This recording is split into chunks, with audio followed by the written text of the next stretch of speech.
Muy buenas tardes tengan todos ustedes. Sean bienvenidos al segundo día de actividades de nuestra cátedra académica denominada El Derecho frente a las nuevas tecnologías.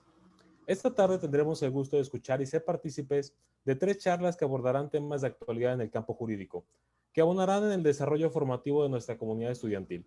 Por lo que a nombre de la Universidad Enrique Díaz de León y de la licenciatura en Derecho, les invito a que nos acompañen en el desarrollo de la magistral conferencia de nuestro siguiente ponente, recordándoles que pueden dejar todas sus preguntas o comentarios en el apartado que se encuentra en la parte inferior de la transmisión. Y bien, para dar inicio, el día de hoy nos acompaña de parte de la Universidad Enrique Díaz de León el doctor José Antonio Rubalcaba Ramírez. Asimismo, tengo el honor de presentarles a nuestro distinguido invitado, el doctor José de Jesús Chávez Cervantes, a quien agradecemos de antemano el tiempo que nos brindará para compartir con nuestra comunidad estudiantil la interesante relación entre la educación y los derechos humanos. Acto seguido, me permitiré compartir una muy breve semblanza de su vasta currícula de nuestro distinguido invitado. Es abogado por el Centro Universitario de la Ciénega, Universidad de Guadalajara, maestro en Derecho Constitucional por el Centro Universitario de Ciencias Sociales y Humanidades de la misma universidad, máster universitario en Estudios Avanzados en Derechos Humanos por la Universidad Carlos III de Madrid y candidato a doctor en Estudios Avanzados en Derechos Humanos por la misma Universidad Española en el Instituto Bartolomé de las Casas. Ha desarrollado estancia de investigación en la Universidad degli Studi di Napoli Federico II y en el Instituto de Investigaciones Jurídicas del UNAM. Ha escrito artículos y capítulos de libro en derechos humanos tanto en México como en España. Se ha desempeñado como coordinador de planeación y evaluación estratégica de la Comisión Estatal de Derechos Humanos Jalisco, donde actualmente es encargado de la dirección del Instituto de Investigación y Capacitación en Derechos Humanos. Y asimismo es director de la revista especializada en Derechos Fundamentales a Debate. Y con el tema Educación y Derechos Humanos, cedo la voz al distinguido doctor José de Jesús Chávez Cervantes. Muy buena tarde, le agradezco mucho, licenciado Fernando Serrano, por esta presentación. También agradezco bastante al doctor Juan Antonio Rubalcaba Martínez, que también está acá presente en esta tarde, ¿no?, de reflexión académica. Y también quiero dedicar estas primeras palabras para agradecerle a la maestra Claudia Robles, ¿no?, que es la rectora de la Universidad Enrique Díaz de León, y también evidentemente a la gran invitación de mi amigo, el doctor Salvador Moreno, ¿no?, que es el coordinador de la carrera de Derecho. En fin, infinitamente agradecido a la Comisión Estatal de Derechos Humanos Jalisco porque nos han invitado a dar este tipo de reflexiones académicas que sin lugar a dudas por la población objetivo a la que nos estamos dirigiendo, que son estudiantes, personas que están en un crecimiento y desarrollo académico, sin lugar a dudas tiene un impacto positivo en la sociedad, porque acá se está hablando sobre uno de los temas que seguramente gracias a la pandemia, que insisto, la pandemia ahora mismo pues será eternamente recordada por la historia, ¿no?, de la humanidad, no solamente por el Estado mexicano, sino por la humanidad entera. Y el hablar ahora mismo sobre el derecho frente a las nuevas tecnologías, pues indudablemente marca una pertinencia exquisita en términos académicos. Dicho lo anterior, pues miren, nosotros acá, cuando se nos invitó a impartir esta conferencia, sin lugar a dudas yo tuve a bien ofrecer el tema que ya el licenciado Fernando Serrano lo ha comentado, ¿no?, educación y derechos humanos. Yo en un primer momento esbozaré algunas reflexiones, ¿no?, que van desde la filosofía del derecho, la teoría del derecho y de la ciencia, de lo que significa todo este andamiaje filosófico de lo que significan los derechos humanos. En este sentido, una vez que yo crea que a partir de esta plataforma teórica, que desde mi punto de vista es importante y trascendental hablar de este recorrido, una vez expuesto esto, creo que estaremos en condiciones de esbozar algunas pretensiones que yo considero que deben de repensarse, ¿no?, y más en términos de educación. Y más en términos de educación. Y esto se los cuento porque yo creo que hoy día hablar de educación y no hablar de derechos humanos en este enlace o enroque que deben de hacerse, pues yo creo que el discurso quedaría vacío o hueco. Eso es de mi punto de vista y trataré de defender lo anterior. Y hay una explicación que merece ser redactada o expuesta en un principio. Es decir, miren, Hablar de la importancia de los derechos humanos hoy en día es algo incuestionable. Es algo incuestionable. Es más, si yo pudiera resumir cuál ha sido la historia de los derechos humanos o su construcción historicista y sobre todo ya que una vez esta se encuentra en una constitución o que los derechos humanos se encuentran juridificados en un ordenamiento de la más alta jerarquía como es la constitución, sin lugar a dudas debemos de tener siempre presente que ha sido un recorrido tortuoso pero sobre todo bañado de sangre. Es decir, la construcción constitucional de los derechos humanos ha significado ríos y ríos de sangre en toda la historia de la humanidad. Y ustedes pueden encontrar miles de ejemplos. El que yo a veces me gusta acá exponer es indudablemente, y también por lo que demanda, ¿no?, la sociedad, una sociedad igualitaria en términos formales y sustanciales, es, por ejemplo, el voto de la mujer. El voto de la mujer en México se otorgó, se reconoció hasta 1953, algo que pareciera que es lejano, pero no lo es tanto, es un derecho reconocido recientemente. Y si ustedes ven, si ustedes analizan el cómo ha sido el camino para que las mujeres ostenten el reconocimiento de un derecho tan importante, de un derecho político electoral sumamente importante y trascendental para la vida de todo ser humano, fíjense hasta cuándo se les otorgó. Y si ustedes revisan el recorrido histórico, pues verán tristemente, todas las mujeres que han sido asesinadas a lo largo de la historia por reclamar un derecho que a todas las personas se les debe reconocer sin distinción alguna. Ese es el ejemplo que hoy día me parece que debemos reflexionar como uno de los más actuales por varias situaciones, ¿no? Por a veces por la demanda, que no se entiende cuál es lo que las demandas naturales y por consiguiente justificadas de aquellas marchas del feminismo, ¿no? De un feminismo cultural, de un feminismo que aporta esta reflexión de reconocimiento y respaldo de los derechos humanos. Eso yo se los digo como un apunte inicial. ¿Por qué? Porque si no entendemos cuál es la importancia de los derechos humanos, poco tocará hablar acá o de la importancia que tiene que ver la educación. Debemos de partir que la educación es un derecho humano, pero si acá no tenemos una reflexión exacta de cuál es el papel que juegan los derechos humanos en un Estado, pues poco habrá que decir del tema de educación. En ese sentido, miren, yo defiendo la siguiente teoría, y al menos es la que yo pretendo abrazar, y sobre todo va encaminada más a mis reflexiones académicas. Miren, yo estoy plenamente seguro que los derechos humanos es lo mejor que le ha pasado a la historia de la humanidad. Pero para que también sea lo mejor que le ha pasado a la historia de la humanidad, los derechos humanos deben de configurarse dentro del Estado, y el Estado me refiero a Estado-Nación, como la piedra angular de todo el quehacer institucional. ¿Qué significa esto? Hay un discurso que tiene que ver con los límites al poder, que tiene que ver precisamente que los derechos se configuran como límites al poder, pero no solamente se configuran como límites al poder, también se configuran como las guías de toda su actuación. Es decir, son límites y guías de su actuación. Ahora mismo, el poder no puede quedar a la arbitrariedad de lo que remarca la propia Constitución. Por eso los derechos humanos se encuentran en sede constitucional. ¿Para qué? Para que adquieran esa fuerza jurídica que solamente lo podría otorgar un documento de la más alta jerarquía como es la propia Constitución. Ojo, siempre y cuando la propia Constitución se hospeden algunos artículos que le permitan tener esta jerarquía. Estoy pensando, por ejemplo, en el artículo 133 constitucional, que habrá de recordar que el tema de la supremacía constitucional pues ya tiene un recorrido histórico súper interesante, y que hablar del 133 constitucional, al menos desde la historia constitucional, tenemos que siempre pensar en 1803, en aquella sentencia Marbury versus Madison, ¿no? Donde surge el control de constitucional, y a partir nosotros podemos ejemplificar que de estos mecanismos se le otorga la supremacía constitucional a un documento que, insisto, ahora mismo se ha denominado como Constitución. Entonces, ¿qué pasa? Miren, los derechos humanos son parte necesaria de la Constitución. Son parte necesaria de la Constitución.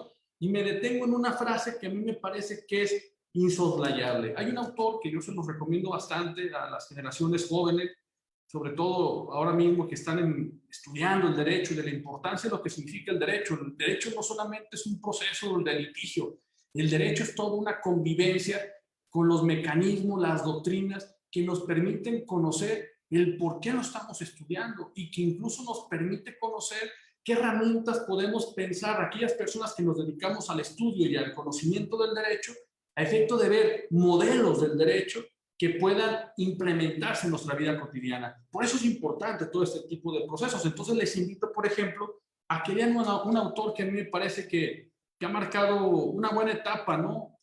Allá en España, que tiene que ver con Elías Díaz. Elías Díaz es un autor que aún vive, es un señor ya de una edad avanzada, que tiene un libro que se llama Estado de Derecho y Sociedad Democrática. Lo pueden encontrar, me parece que incluso en formato digital. Pero este señor tiene una frase. Este señor, imagínense, vivió en una época donde la democracia, evidentemente en la época de franquismo es una persona que ha sido pues prácticamente un dictador en la época de España. Fue aliado de Hitler, de Mussolini, de los fascismos que se propiciaron allá antes del 45. Y Franco, pues fue una persona que evidentemente, al ser un autoritario, un dictador, pues poco habría que hablar de discurso democrático.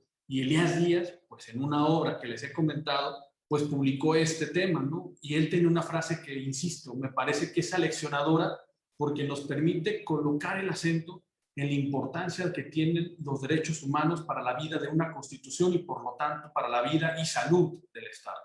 Él decía, no todo Estado de Derecho es un Estado con derecho. No todo Estado de Derecho es un Estado con derecho.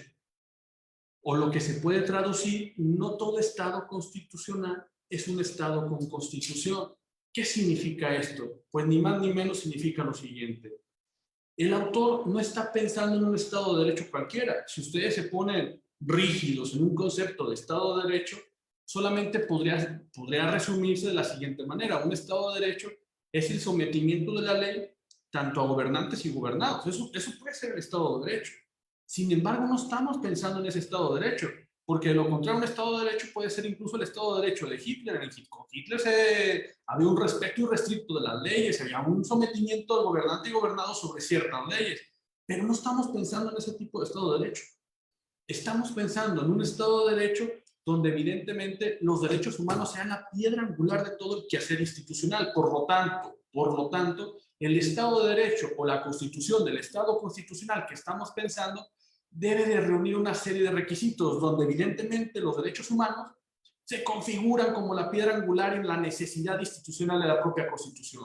Es más, si yo pudiera resumirles esta gran idea utilizaría, por ejemplo, a un autor que se llama Tomás y Valiente. Tomás y Valiente decía, el concepto mínimo de Constitución. El concepto mínimo de Constitución no es otra cosa que lo que nos hace alusión el artículo 16 de la Declaración de los Derechos del Hombre y del Ciudadano, que es precisamente que, parafraseando evidentemente el artículo, es en una constitución que no ostente dos elementos, es decir, una división de poderes y una declaración de derechos, no puede ser constitución. Ese es el concepto mínimo de constitución. Pero lo que les quiero decir ahora mismo es que fíjense en qué grado de importancia se encuentran los derechos humanos. ¿En qué grado de importancia se encuentran los derechos humanos? De ahí que es evidente que el grado de importancia será también en dónde están hospedados. Por eso les estoy comentando que los derechos humanos deben de estar en un ordenamiento de la más alta jerarquía constitucional. Es decir, no les estoy diciendo que los coloquen en una ley reglamentaria de la Constitución, que evidentemente está. Si ustedes ahora mismo les describo la pirámide de Kelsen, verán que hay derechos humanos incluso en las leyes especiales, eso es evidente, pero comparten el sentido común de la Constitución. Es más, su validez jurídica depende de la propia Constitución. Por eso en la teoría se habla que existe validez formal y validez sustancial, que lo determina la propia Constitución. Por eso tiene coherencia la pirámide de Kelsen, porque todo debe de guardar coherencia, unidad y plenitud de la propia Constitución. Pero ¿por qué les cuento todo esto? Miren, hay una razón de ser. Hay una razón de ser del por qué les estoy contando esto. Porque si nosotros no entendemos el discurso de que los derechos humanos de por qué los derechos humanos deben hospedarse en sede constitucional, valdría poco la pena hablar de una subclasificación de derechos. Vale poco la pena yo acá aventarme una conferencia sobre el derecho a la educación y por qué es importante el derecho a la educación si no entendemos por qué son importantes los derechos humanos que estén en la cúspide de la Constitución, es decir, en un documento de la más alta jerarquía. Es decir, si nosotros no entendemos este discurso, no entenderemos la importancia, ahora sí, que guarda el derecho a la educación en nuestra Constitución. Ahora bien, tomando el tema de la educación. Como ustedes saben, a partir del 10 de junio de 2011, pues nuestro sistema jurídico mexicano sufrió una de las más importantes reformas, ¿no? Seguramente ya están un poco cansadas y cansados de que la gente académica, incluso en la docencia, pues estemos insistiendo tanto en este proceso de reforma, ¿no? Y máxime que tenemos una constitución maniatada, súper reformada. Imagínense ustedes. Nuestra constitución, como ustedes saben, seguramente en las clases de historia constitucional o derecho constitucional o teoría de la constitución, les han hablado que nuestra constitución obedece, es una reforma de la constitución del 57. Eso tiene que estar muy claro. Si ustedes ven el primer formato de constitución del 17, del 5 de febrero del 17 y que entró en vigor el 1 de mayo del 1917, ustedes se darán cuenta que la misma constitución dice, esta constitución es una reforma constitucional de la del 57. Habrán entonces de reflexionar, pues, ¿qué edad tiene nuestra constitución? Yo no le pondré la edad del 17, le colocaré la edad del 57. Eso se los digo porque es importante. ¿Por qué? Porque a partir de 1934, fecha en que se llevó la primera reforma constitucional, nuestra constitución del 57 no se ha dejado de reformar. Es más, la primera gran reforma tendría que ser la del 17, porque es la constitución que ahora mismo nos es vigente. Pero a partir de esa primera gran reforma, pues ha habido muchísimas reformas. Evidentemente, la reforma del 10 de junio de 2011, pues es una de las más importantes, claro que es de las más importantes. Sin embargo, ojo, el matiz lo colocaría de la siguiente forma. La reforma en derechos humanos también fue un recordatorio de lo que no se había hecho. Es decir, pues, siempre se dice, no, es que gracias a la reforma del 10 de junio de 2011, pues hubo una cláusula de apertura constitucional, y a partir de ahí, pues imagínense, pues tuvimos todo el tema del control de convencionalidad, los tratados internacionales fueron relevancia. Ojo, había tratados internacionales que se firmaron desde 1966. Que no les hicieron caso es otro tema. Si hubiera habido una contradicción en torno a la importancia que guardan los tratados internacionales en materia de derechos humanos, pues hubieran reformado el artículo 133 constitucional, que es el que habla de la jerarquía constitucional, de la supremacía constitucional, y en el artículo 133 constitucional habla de tratados internacionales, y desde mi punto de vista ya estaba muy claro, simplemente no se atendía el proceso, no se atendía a los compromisos internacionales. De repente fue muy padre pues, sacarse la foto de lo que estábamos firmando, tratados internacionales, sin después medir las consecuencias jurídicas y vinculantes que obedecía a todo un esquema supraconstitucional. Ya después del caso Radilla Pacheco, donde ya se le demandó al Estado mexicano que llevara a cabo las implementaciones y modificaciones y armonización legislativa sobre el tema de derechos humanos, fue cuando reaccionó todo el tema de armonización legislativa a efecto de poder llevar a cabo la reforma del 10 de junio del 2011. De lo contrario, sinceramente, si no hubiera sido por una sentencia como la Radilla Pacheco y después de la presión política internacional en un esquema de derechos humanos, yo creo que nunca habíamos tenido una reforma de tal calado. Es decir, ya teníamos que respetar los tratados internacionales. Ya teníamos, incluso la vinculación de la propia Corte Interamericana fue anterior a la reforma. Fue de 2008. Imagínense ustedes. O sea, desde 2008 tuvimos que haber respetado la vinculación de lo que la Corte Interamericana nos iba a decir mediante sentencias que ahora mismo, insisto, ahora mismo todavía se está debatiendo sobre qué grado de importancia, pero bueno, pero se los quiero dejar como apunte, porque es importante, porque poco se habla, poco se dice de que en la reforma del 10 de junio del 2011 se reformaron 11 artículos, incluidos el tercero, fíjense nada más, incluidos el artículo tercero que aquí nos demanda hablar de educación, que aquí nos demanda hablar de educación. Y no les quiero leer el artículo tercero a cómo ha quedado, pero parafraseando un poco este proceso, pues evidentemente el artículo tercero se ha pedido que la educación tenga orientación y perspectiva de derechos humanos. Y ya se colocan una serie de principios y valores como el tema de la dignidad humana y demás, pero se ha pedido que la educación tenga perspectiva de derechos humanos. Y es aquí donde yo creo que está el punto central de esta ponencia. ¿Por qué? Porque hablar de educación y de derechos humanos es algo insoslayable, es algo que guarda una cierta estrechez, evidentemente, desde una escala internacional, pues hay varios tratados internacionales que les invito a que lleven a cabo pues un estudio minucioso donde ya se demanda que la educación debe de reunir una serie de requisitos que le permita a toda la sociedad, pues evidentemente, a disfrutar pues este derecho, pero también tener algunas pautas, ¿no? Algunas pautas de cómo debe de ser llevada la educación, ¿no? Y sobre todo la UNESCO te hace una serie de requisitos, te hace llegar a los estados partes una serie de requisitos del cómo debe ser una educación basada en los derechos humanos, donde yo rescataría al menos el punto de la solidaridad, y ahorita les voy a decir por qué.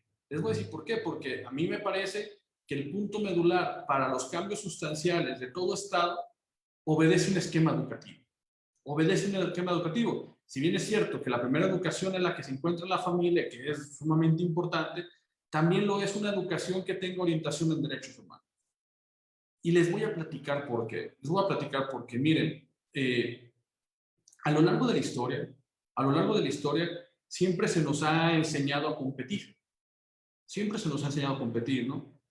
Es decir, la educación se vuelve desde una coordenada individualista y no de dimensión colectiva. ¿Por qué? Porque pareciera que un número lo es todo. Pareciera que el que tiene una calificación prodigiosa, como puede ser un 10, pues pareciera que es la solución para satisfacer requisitos de calidad. Y luego empieza a generar una ansiedad educativa entre las personas que estamos en aprendizaje a efecto de ostentar la máxima calificación. Y lo vemos como un reto, inclusive, ¿no? Y vemos que la máxima calificación es la que a mí me podrá incluso generar un estatus distinto.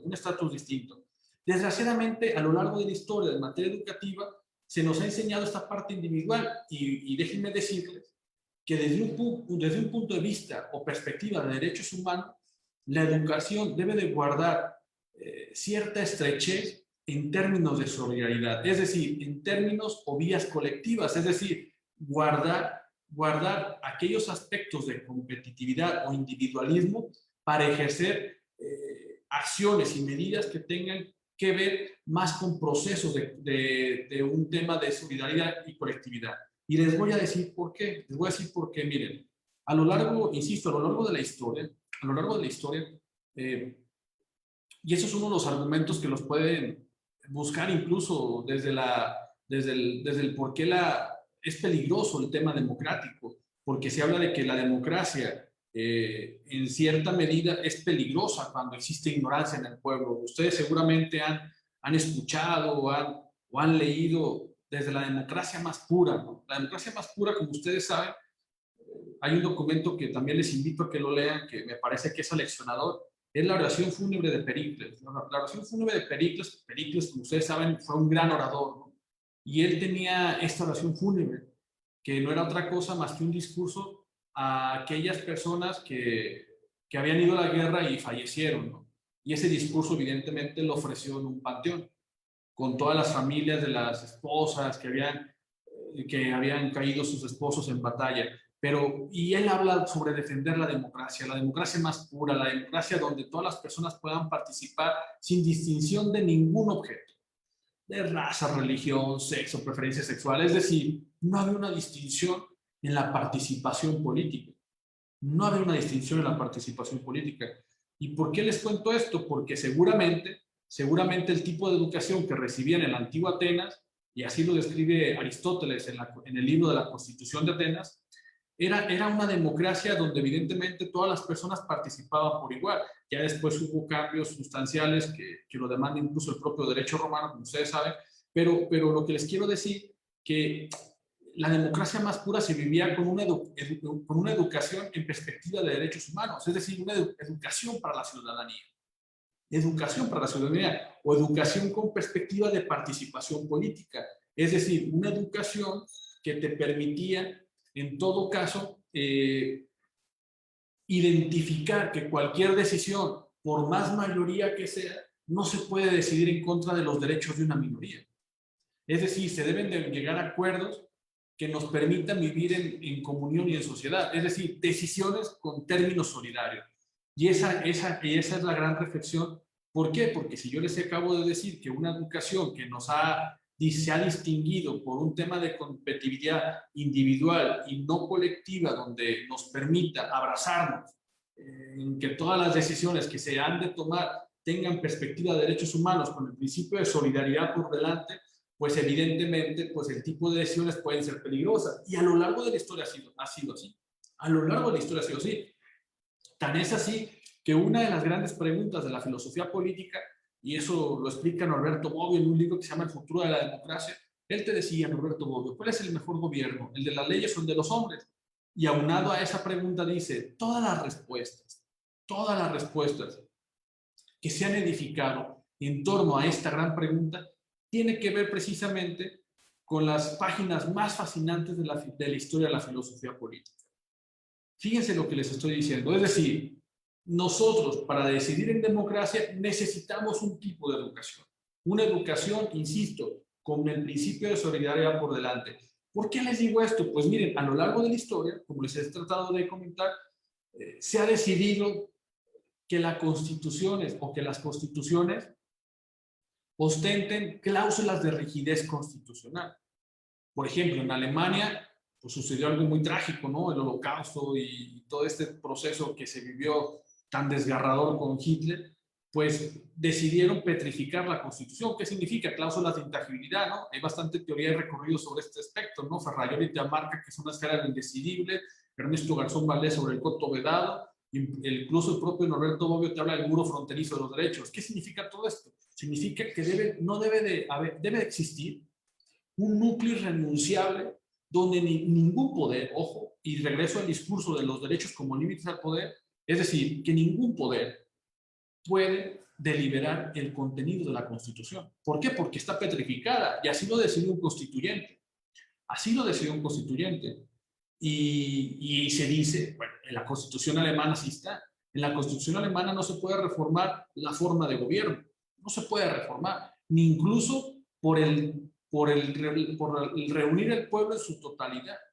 Eso es inviable en la Constitución alemana, salvo que existe evidentemente una revolución y ya no se reconozca la Constitución alemana a partir de un constituyente distinto. Pero lo que les quiero decir es que la propia Constitución se protege del calor de las mayorías. ¿Y saben por qué se defiende? Porque se ha creído a lo largo del tiempo que las mayorías son peligrosas. Porque no saben decidir y porque la gente no está educada, y porque no está educada y es ignorante, va a tender a decidir ciertos temas que evidentemente por su ignorancia puede equivocarse. Por lo tanto, como el pueblo es un poco inculto y no tiene educación, siempre tiene que haber un cúmulo de personas sabias que van a determinar el presente y el futuro de la Constitución. Y esa ha sido la forma de pensar de las constituciones de hoy en día, salvo los casos excepcionales que tenemos, por ejemplo, ahora mismo en Chile, lo tuvimos en Bolivia, Ecuador y Venezuela con los constituyentes que se edificaron en el sur de América. Pero, ¿por qué les digo esto? A ver, si Jesús, es que te fuiste por un tema ya distinto. No. Aquí hay una explicación. Aquí hay una explicación. La explicación es la siguiente. ¿Cuál es la importancia que juega la educación en la toma de decisiones de un Estado?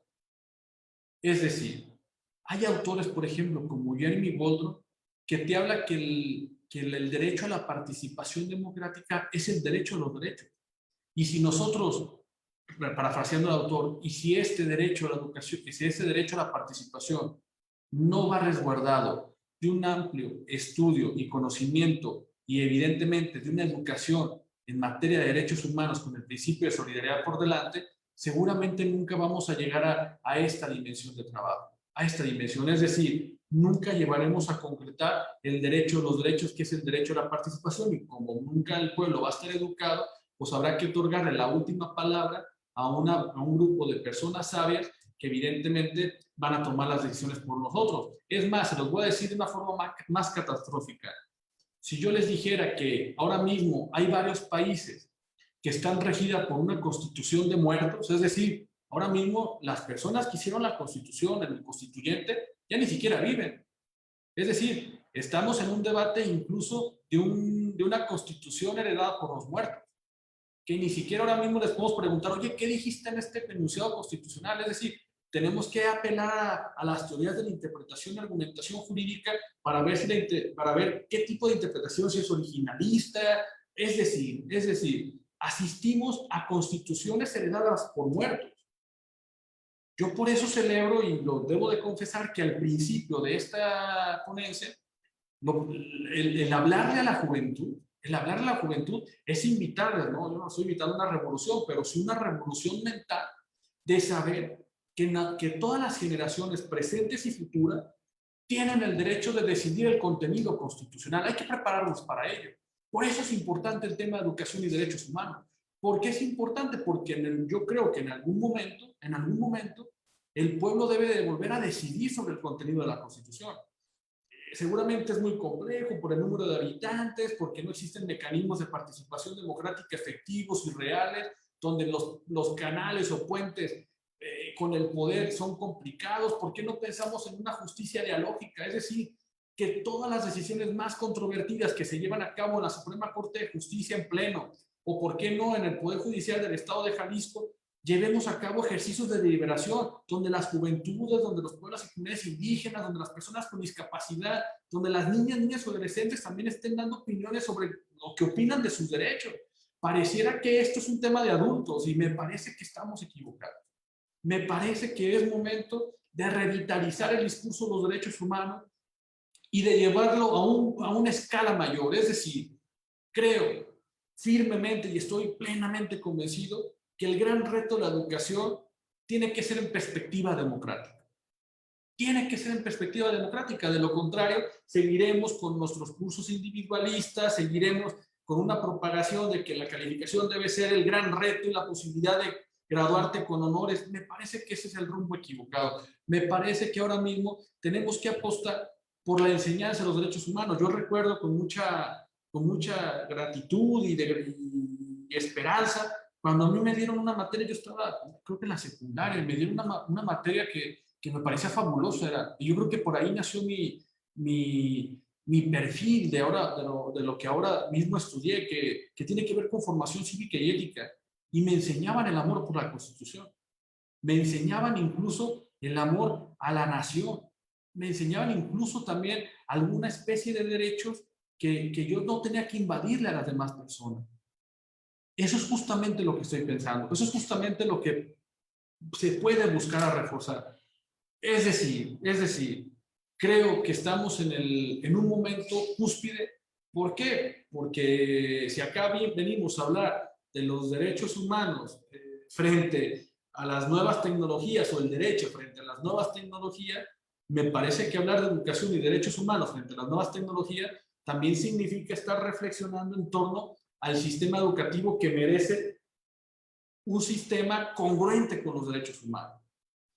Yo no sé si las nuevas tecnologías pueden ofrecer aquel calor que te da el hecho de estar en un aula de clase. Seguramente no. Me quedo con un autor que yo también lo he seguido bastante y tiene que ver precisamente con eso. Seguramente estoy chapado a la antigua. El uso de las nuevas tecnologías nos permite ahora mismo estar con ustedes en una conferencia netamente virtual con la sana distancia, que es obvio, pero yo creo firmemente que todavía la mirada, el hecho de deliberar en torno en un aula, me parece que todavía no se puede sustituir. Creo que la enseñanza debe ser personal.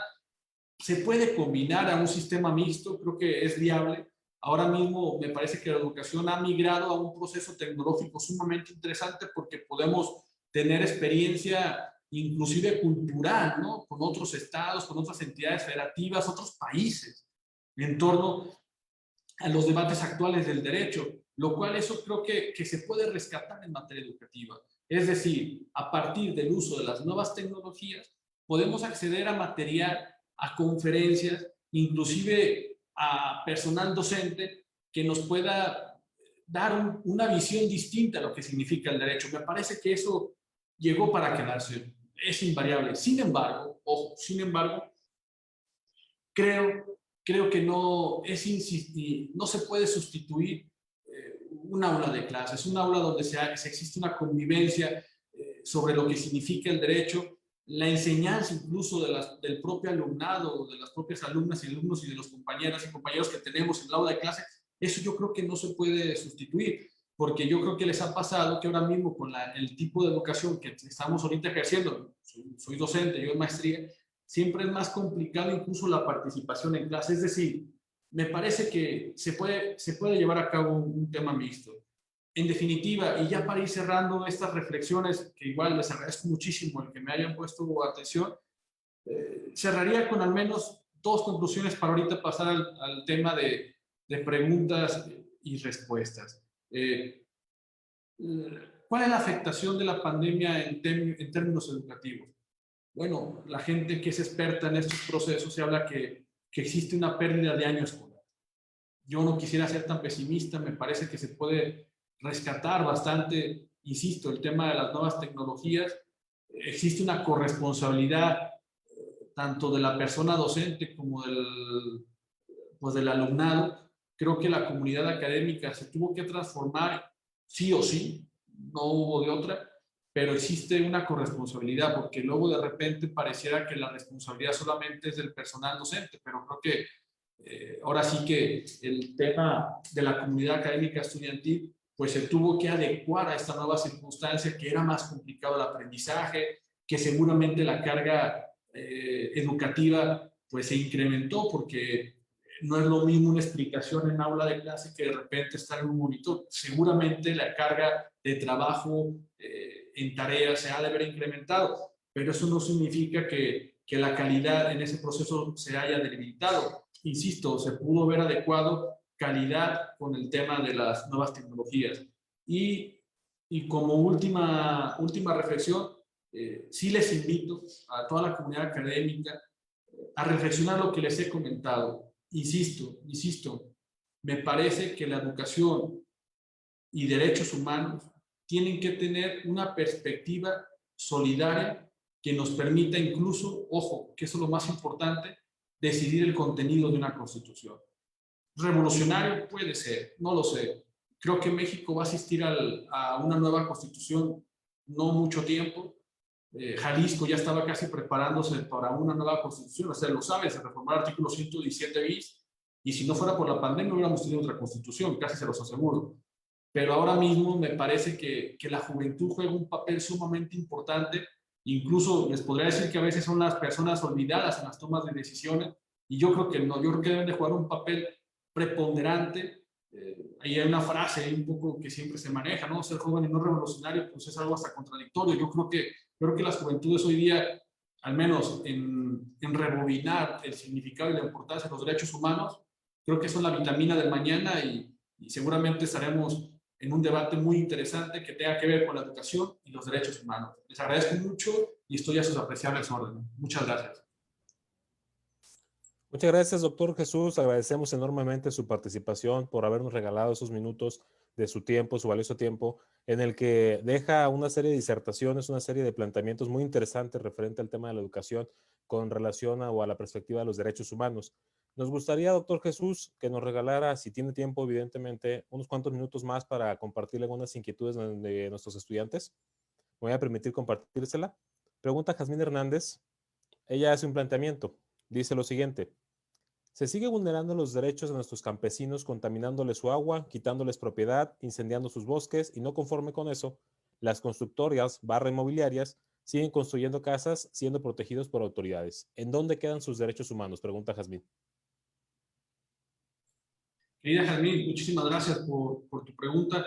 Es evidente, miren, yo siempre cuando trato de dar estas explicaciones, trato de no irme al tema de la impunidad y la corrupción, aunque es un tema insoslayable que tenemos que tocar siempre, pero pero como juristas no nos debemos de permitir a veces quedarnos en ese argumento, porque, insisto, de lo contrario, pues sería la respuesta más sencilla. La respuesta más sencilla, Yasmín, sería, pues mira, Yasmín, como existe la impunidad y la corrupción, pues no se pueden ejercer los derechos. Yo les puedo decir, pues no, o sea, hay un esquema que Luigi Ferrajoli habla que los poderes salvajes, es decir, los poderes económicos que demanda un capitalismo, un neoliberalismo, son los más vulneradores de los derechos humanos. Y te pongo un ejemplo, Yasmín. Mira, ahora mismo a escala internacional se está conviviendo sobre una línea de investigación que se llama derechos humanos y empresas. Es decir, todo lo que se manufacture, desde la materia prima hasta la más pequeñita, no debe de plagada de violaciones a los derechos humanos.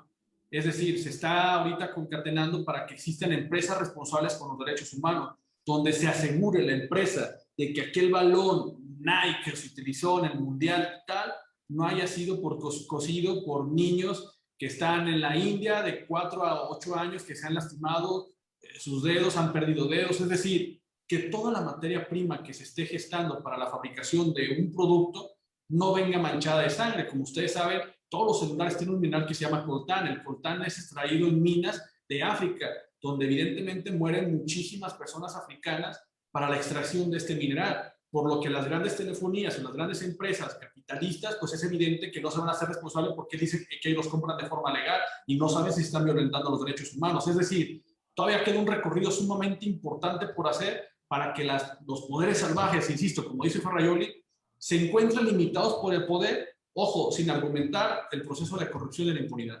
Gracias. Gracias, doctor. Tenemos una segunda pregunta. Bien, plantea para usted José Ángel Tobar Reyes. ¿Qué tanto impacto tiene la educación sobre derechos humanos en el servicio público si se ve un avance en la sensibilización de los servidores públicos en el respeto de los derechos humanos?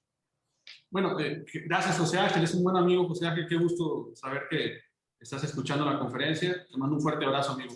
Pues mira, Ángel, creo que me conoces bastante bien y sabes cuál es mi pensamiento en cuanto a este proceso. Yo siempre he pensado que la sensibilización, a veces la violaciones a los derechos humanos, y lo debo decir así de llano, obedece a un esquema de ignorancia de los propios derechos. Es decir, a veces tú platicas con la persona que violentó el derecho humano, no sabía que existía ese derecho humano o que no sabía dónde estaba el límite a la violación de ese derecho humano.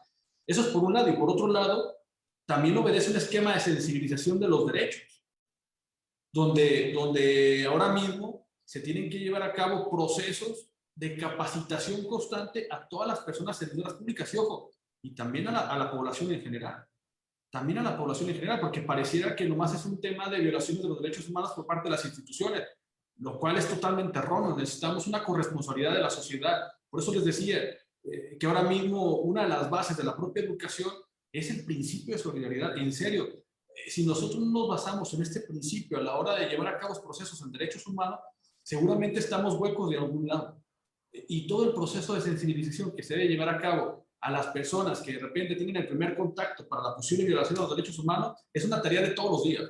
Y por ejemplo, aquí en la comisión es parte de nuestro quehacer institucional que nos ha permitido, ojo, decirle a tal autoridad, oye, aquí está el límite de los derechos humanos. Hay como una anotación. Recuerden que tampoco los derechos humanos son absolutos. ¿Por qué les digo esto? Porque ustedes sabrán que el derecho a la legítima defensa te permite en un momento determinado, pues incluso defenderte y anular la vida de una persona, en caso de que estén equiparables las fuerzas. Es decir, los derechos humanos no son absolutos, hay que tener en consideración también este proceso. Gracias. Gracias, doctor. Pasamos con la siguiente pregunta. Es de Cristian Miranda y plantea la siguiente interrogante. Dice, buenas tardes, doctor. Si bien hablamos de nuestro derecho a la educación, algunas ocasiones se ve afectado por competencia de lugares en escuelas públicas y que muchas personas no tienen la posibilidad de pagar una escuela privada. ¿Considera usted que el Estado atenta contra este derecho humano al no abrir mayor número de escuelas públicas? Bueno, es evidente que al momento de que una persona en este ángulo de competitividad, porque pues no frente a los espacios o pocos espacios que existen a veces en las universidades públicas, pues tienen que recurrir a las universidades privadas. Es evidente que el Estado llega a un punto donde no está obligado a lo imposible. ¿Qué te puede decir el Estado? Pues el Estado, tengo tal presupuesto y por lo tanto, pues es el número de plazas que se pueden ofrecer a nivel educativo.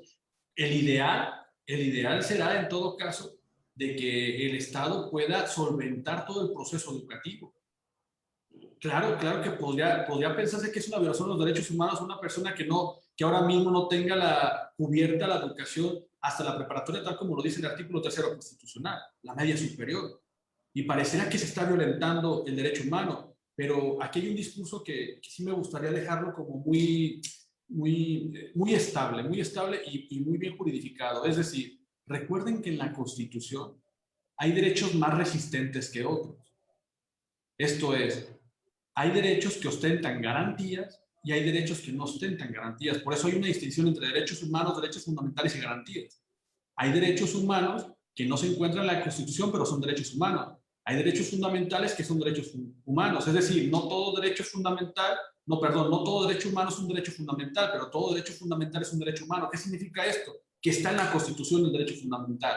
Ahora bien, cuando estamos hablando de una garantía, es cuando se puede echar a andar el proceso jurisdiccional a efecto de que se le pueda dar garantía a un derecho.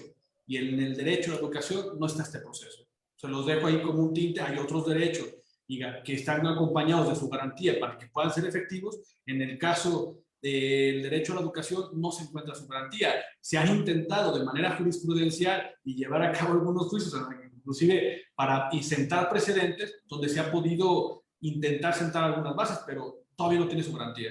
Por eso, insisto, por eso hay derechos débiles, hay derechos más resistentes que otros en el sistema jurídico. Y eso es obvio porque el Estado no se va a echar la soga al cuello creando la garantía del derecho a la educación. Es evidente, por un tema presupuestario netamente. Gracias, doctor. Vamos con la siguiente pregunta, Mauricio Guerrero. Primero le envía un reconocimiento y una distinción, una felicitación por su brillante charla. Bien, intenté resumirlo. Y la pregunta dice, ¿usted personalmente cree que los derechos humanos tengan un límite de aplicación? Es decir, aquellas personas que han violado los derechos humanos de uno o varios terceros, ¿merezca ser protegido por estos? Bueno, es invariable que los derechos humanos aún deben de estar hasta la persona, voy a decir, hasta la persona que los ha violentado, hasta Hitler tenía derechos humanos. Por eso se los puedo resumir todo. Es decir, imagínense ustedes, siempre cuando me hacen estas preguntas, siempre les pongo el siguiente caso, ¿no? Olvídense del tema de la impunidad. Por favor, olvídense del tema de la impunidad, de la corrupción para dar respuesta a este interrogante. Imagínense ustedes que el día de mañana, de repente, pues ojo, tocamos madera, ¿no? Pero alguna persona a la que nos está escuchando, pues la detienen de forma arbitraria. La detienen de forma arbitraria porque tienen la desgracia de que se parece a tal narcotraficante. Y ya lo detuvieron.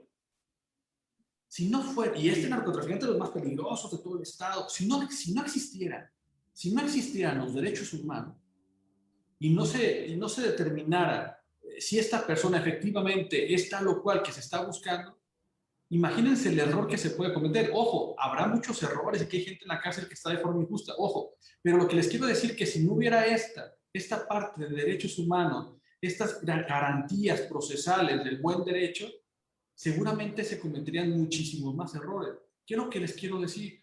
Gracias a los derechos humanos, nosotros tenemos el derecho de protegernos frente a una eventualidad como la que les estoy comentando. Pero insisto, aún estando en la cárcel, se cuentan con derechos humanos, no todos los derechos humanos, porque es evidente que hay un castigo. Ahí les recomiendo el libro de Foucault, de Vigilar y Castigar, porque te especifica toda una filosofía de por qué se le debe de castigar a una persona que está violentando los derechos de otra.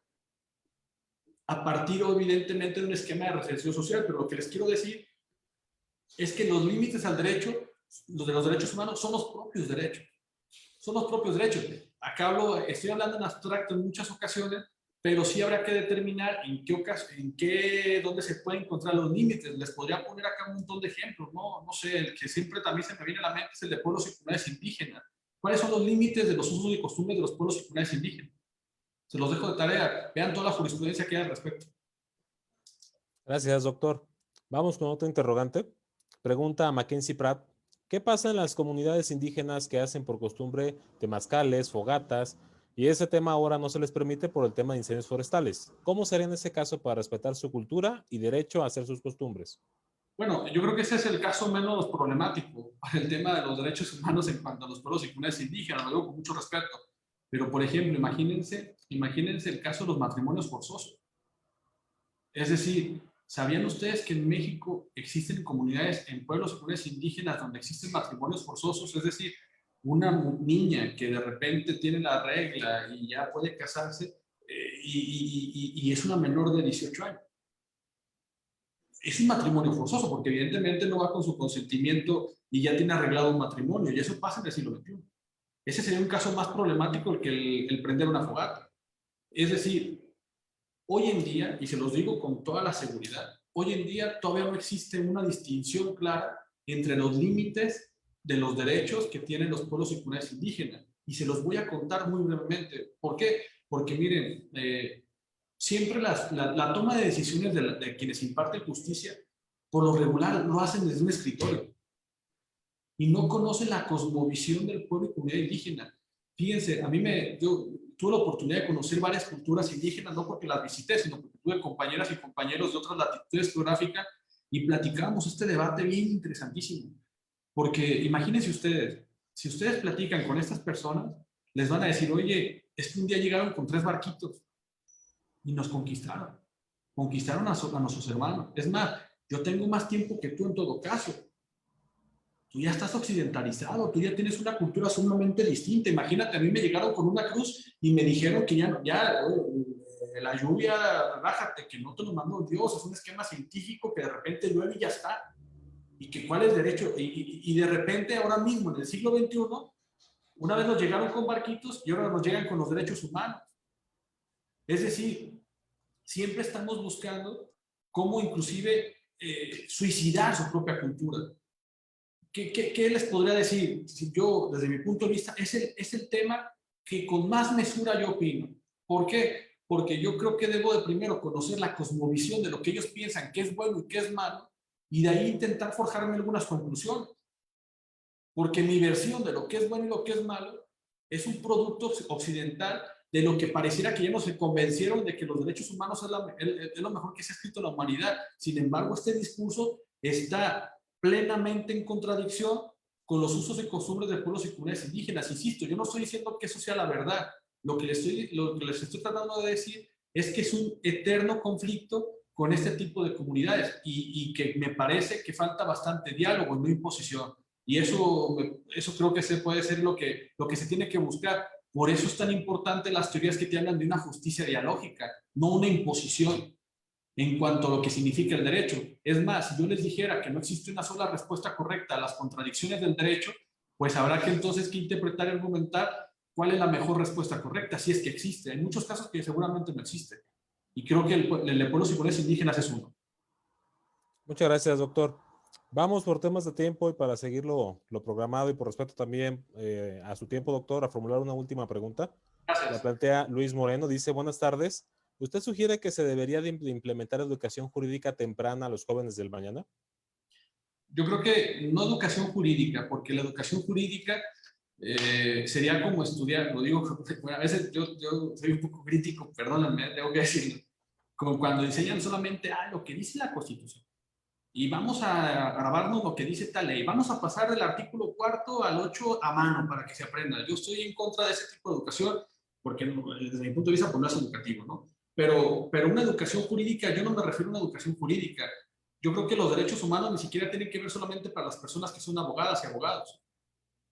Yo creo que los derechos humanos tienen que tener una perspectiva holística, una perspectiva en donde todas las carreras, desde una temprana edad, evidentemente, yo creo que desde la primera infancia se debe enseñar de forma tal que los expertos en educación y expertas vean de qué forma se puede incentivar desde la primera infancia al respeto de los derechos humanos en clave de solidaridad. Eso para mí yo creo que sería como la gran panacea o la gran pregunta a resolver de cómo se pueden implementar en los sistemas educativos desde la primera infancia temas de derechos humanos, no de jurídico. Eso sería otro tema.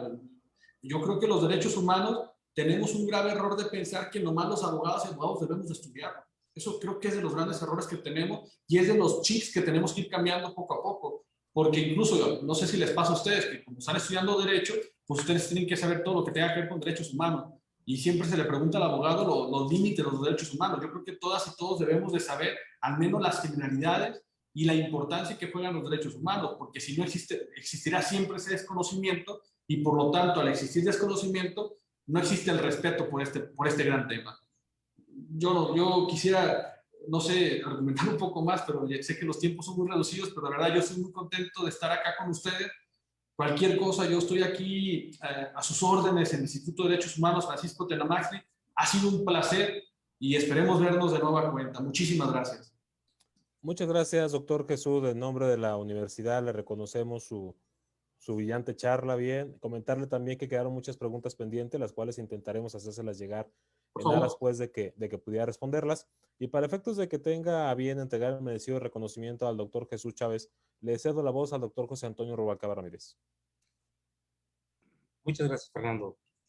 Te agradecemos mucho, doctor Jesús Chávez Cervantes, esta extraordinaria y magnífica participación dentro de esta cátedra universitaria. Sabedores, en este caso, aquí en esta casa de estudios, la gran disposición que siempre ha tenido para con nosotros la Comisión Estatal de Derechos Humanos para acompañarnos en este tipo de eventos. No me resta más que agradecerte tu valiosísima participación y para ello, en nombre de la Universidad de Enrique Díaz de León, se hace entrega de este reconocimiento virtual, el cual en su momento estará a llegar de manera física y para ello me permito leerlo. La Universidad de Enrique Díaz de León otorga el presente reconocimiento al doctor José de Jesús Chávez Cervantes por su destacada participación con la ponencia Educación y Derechos Humanos, en el marco de la 7ª cátedra, El Derecho frente a las Nuevas Tecnologías. Muchísimas gracias, doctor. Te lo agradecemos de corazón y no es una despedida, sino que más bien es un hasta luego, porque esperamos por aquí tenerte muy pronto, otra vez en esta casa de estudios. Muchísimas gracias. A ti, Gerard, les agradezco mucho, de verdad, ha sido un placer y ojalá que algún día nos podamos hacer alguna plática en vivo. Yo encantadísimo de asistir. Muchísimas gracias. Al contrario, al contrario. Y bien, amigos, pues con eso terminamos esta primera conferencia, no sin antes recordarles que la segunda charla inicia en punto de las 4 de la tarde, por lo que les invitamos a que se conecten de manera puntual a la fanpage de la licenciatura en Derecho. Muchas gracias y buenas tardes.